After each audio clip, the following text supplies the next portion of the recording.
When a person falls in love, they can sometimes lose their objectivity about the relationship. They may even ignore negative things that they suspect or have discovered about the person they love, especially if they've already made wedding plans. Look out for the following danger signs if you plan to get married soon. Your awareness may help you avoid a marriage filled with pain, shame, and disappointment. Danger sign number 5, abusive behavior. If your prospective mate is already physically or verbally abusive toward you, you must seriously reconsider the marriage.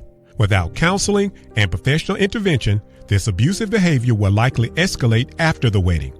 Maybe your prospective spouse does not physically or verbally abuse you, but says and does things that make you feel uncomfortable. For instance, if your mate is jealous and places unrealistic demands upon you and your time, don't ignore this. This kind of intimidating behavior can escalate into verbal abuse or physical violence.